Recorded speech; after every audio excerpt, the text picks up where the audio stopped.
Hai guys, hari ini bersama dengan aku Cia and welcome to Grow and Breakthrough. Watch out!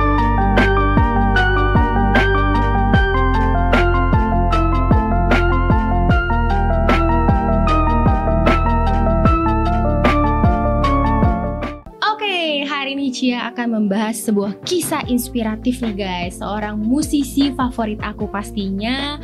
Pokoknya namanya udah mendunia. Pokoknya namanya udah bener-bener mendunia banget. Pastinya mungkin para penikmat musik tahu nih siapa nih yang aku sebut. Yaitu adalah Ludwig van Beethoven. Keren gak tuh?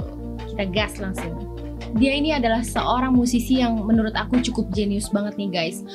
Semangat juangnya yang tinggi itu benar-benar dia bisa menciptakan sebuah nada-nada yang indah yang ibaratnya pendengarannya ini kurang sempurna guys. Bayangin, seorang musisi yang tidak memiliki pendengaran yang sempurna sampai 100%. Beethoven lahir di kota Bonn, Jerman pada tahun 1770. Ayahnya Beethoven ini dia bekerja sebagai penyanyi di istana nih guys, tapi dikenalnya biasa-biasa aja. Malah dia itu lebih dikenal sebagai seorang pemabuk guys. Tapi guys, kakeknya Beethoven ini malah dikenal sebagai musisi yang makmur di kota Bonn guys. Nah, Beethoven muda ini sangat mengagumi kakeknya tersebut. Awalnya keluarga mereka ini adalah keluarga yang kaya guys. Nah, semenjak kakeknya meninggal, ayahnya nih sering membuat masalah yang menyebabkan keluarganya menjadi jatuh susah guys. Semenjak kecil, ayah dan kakek Beethoven itu mengajarkan Beethoven bermusik secara disiplin. Jadi Beethoven ini sering mengalami kekerasan fisik maupun mental.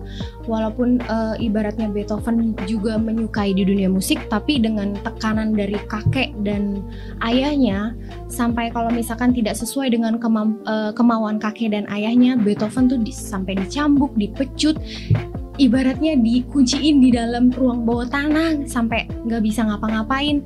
Bisa kebayang nggak sih guys kalau aku jadi posisi kayak gitu? Mungkin aku udah guling-guling jumpalitan, aduh nggak tahu deh, nggak kebayang. Pokoknya kasihan banget Beethoven ini buat menjadi seorang musisi yang hebat. Banyak ibaratnya pecutan dari ayah dan kakeknya. Terlepas ya memang tujuan dari ayah dan kakeknya ini memang ingin supaya Beethoven tuh bisa menjadi seorang musisi yang hebat guys. Beethoven belajar biola dan klavier nih guys bersama ayahnya. Terus dia juga ngikutin pelajaran tambahan organ. Jadi bener-bener keren banget semua dia pelajarin. Terlepas dari pelatihan itu, Beethoven itu memang sebenarnya tuh orang yang benar-benar berbakat banget nih guys. Nah, semua yang dilakukan ayahnya untuk membuat Beethoven ini menjadi musisi seperti Mozart. Namun sayang banget nih guys, jadi ayahnya Beethoven itu bikin pertunjukan, judulnya tuh Anak Kecil Berusia 6 Tahun yang Jenius. Tapi sayangnya Beethoven malah tidak mendapatkan antusias dari para penontonnya. Bahkan di sekolah itu teman-temannya Beethoven juga nggak menganggap kalau Beethoven itu anak yang jenius. Beethoven itu waktu pas sekolah dia tuh nggak pandai yang namanya mengeja ataupun berhitung, tapi dia malah pandai dalam menangkap sebuah nada-nada. Nah makanya nih kita nih walaupun ibaratnya kita nggak bisa di bidang A, belum tentu di bidang A kita nggak bisa, tapi kita ternyata bisa ada kemampuan di bidang B gitu. Jadi jangan patah semangat nih kayak Beethoven ini. Pada tahun 1781 akhirnya Beethoven umur 10 tahun itu memutuskan untuk berhenti sekolah dan dia fokus di dalam dunia musik.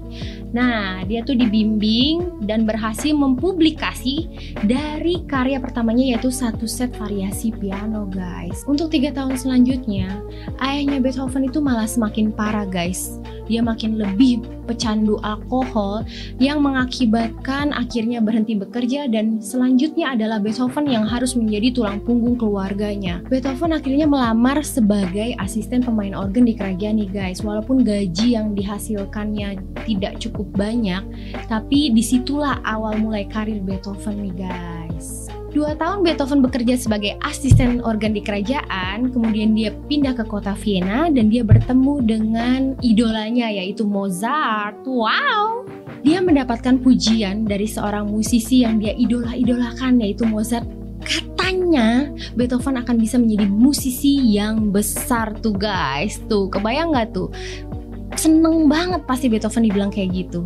Selama tinggal di Vienna nih guys, nah Beethoven tuh sering mengikuti konser-konser besar, kemudian dia dapat koneksi channel-channel dari para bangsawan, dan keadaan finansialnya pun juga mulai membaik.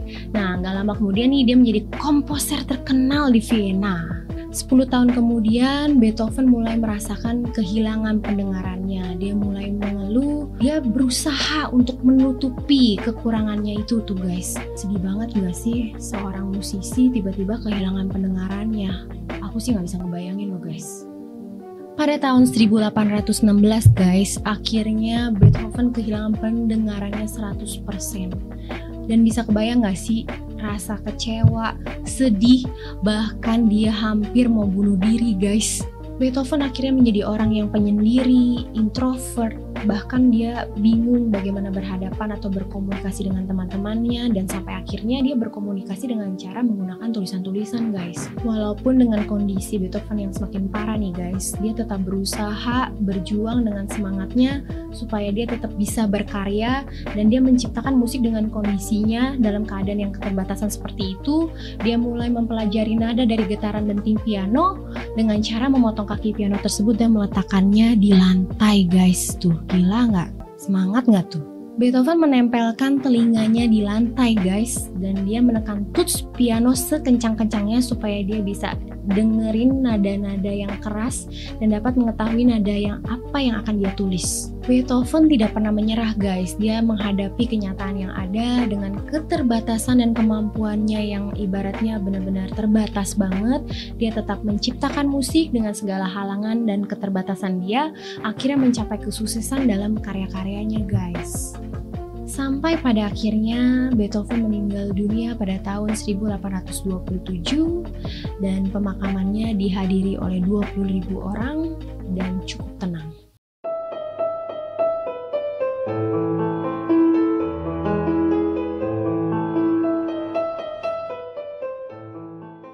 Nah, ini salah satunya ciptaan lagu Beethoven, judulnya Für Elise nih guys. Mungkin para penikmat musik tahu karena lagu ini benar-benar mendunia banget. Pastinya lagu ini benar-benar terngiang banget di telinga dan muncul perasaan nostalgia kan guys.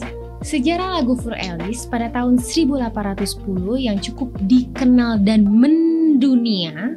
Beethoven sudah menjadi komposer terkenal dan pada saat itu dia juga sudah mengalami tinnitus. Nah, mungkin kalian tahu nih guys, tinnitus itu apa? Tinnitus ibaratnya nih kayak dengungan di pendengaran kali ya, lebih tepatnya itu. Nah, pada saat itu dia sedang menulis nada-nada singkat dengan judul Für Elise tersebut nih guys. Dengan tulisan tangannya yang berantakan nih guys, ternyata Beethoven itu dengan menciptakan sebuah lagu Für Elise ternyata tidak dirilis sebagai karya musik. Justru karyanya yang disebut dengan judul Für Elise ini malah ditempatkan di dalam kotak box, itu diarsipkan sampai tahun 1822 guys. Ketika Beethoven merevisi kembali Für Elise, kemudian dia masukin lagi ke dalam laci yang sama, dan sampai meninggal pun Für Elise tetap tidak dipublikasikan guys. Namun 40 tahun setelah Beethoven meninggal, partitur nada Für Elise ditemukan oleh seorang ahli musik bernama Ludwig Noll. Kira-kira ada yang tahu nggak sih guys kenapa ya namanya Für Elise? Nah, setelah aku cari tahu, ternyata Für Elise itu dalam bahasa Jerman artinya untuk Elise. Sampai saat ini, nama Für Elise ini menjadi sebuah misteri nih guys, yang katanya ada sebuah teori Elise adalah alias nama kekasih dari Beethoven yang pupus, yaitu Thérèse Malfatti. Dia itu adalah salah satu murid Beethoven. Nah, Beethoven jatuh cinta nih sama Thérèse Malfatti ini nih guys. Karena cintanya Beethoven yang menggebu-gebu nih guys, akhirnya Beethoven memberanikan diri untuk melamar muridnya Thérèse Malfatti, dan ternyata Thérèse Malfatti menolak cintanya Beethoven dan akhirnya malah menikah dengan laki-laki lain. Dan sejak saat itulah terciptalah Für Elise. Ada salah satu kutipan dari Beethoven yang membuat Cia tuh terngiang-ngiang guys. Musik harus menyalakan api dari hati pria dan membawa air mata dari mata wanita. Dalam banget ya. Oke Oke, jadi itulah kisah inspiratif dari Beethoven, seorang musisi jenius yang gak pernah menyerah dalam kondisi apapun. Dia tetap mampu berkarya dan menciptakan musik-musik yang sangat indah yang sampai sekarang musiknya masih dipakai oleh musik klasikal. Pokoknya mendunia banget nih guys.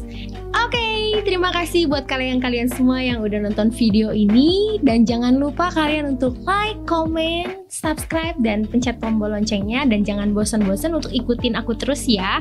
Dan satu lagi, jangan lupa add Instagram aku di Ciamili dan growm.media. Oke, see you next time and bye-bye.